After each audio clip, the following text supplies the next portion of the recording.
নমস্কার, সকলে কেমন আছেন? আমি এখন রান্না করব ডেকির শাক। তো ডেকির শাক ধুয়ে জল জড়িয়ে নিয়েছি, কেটে নেব এখন। সঙ্গে আছে মসুর ডাল, তেলে বেছে নেব। তো পুরোটা দেখবেন প্রথম থেকে লাস্ট অবধি। তো এখন কড়াই বসিয়ে দিয়েছি, তেল মসুর ডালটা ভেজে নেব। তো ডালটা ভাজা হয়ে গেছে, অল্প একটু জল দিয়ে সিদ্ধ করে নেব। অল্প একটু লবণ।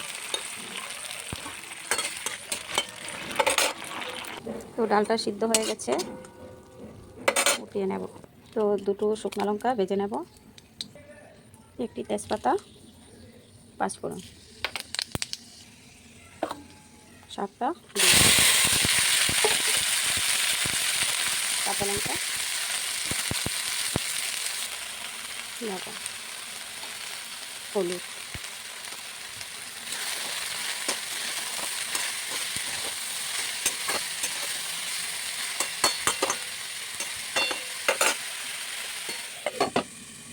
আর ওদিকে ডালটা যে সিদ্ধ করেছি পরে দিয়ে দেবো।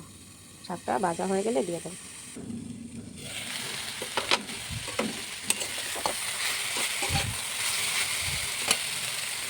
ডালটা দিয়ে দিলাম।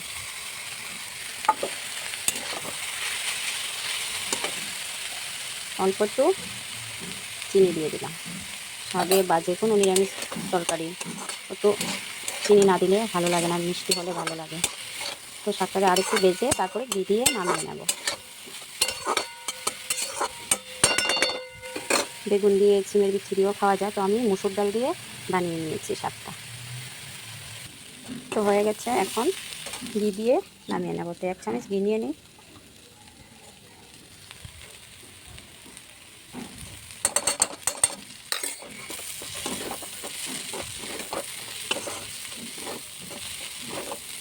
তো হয়ে গেছে।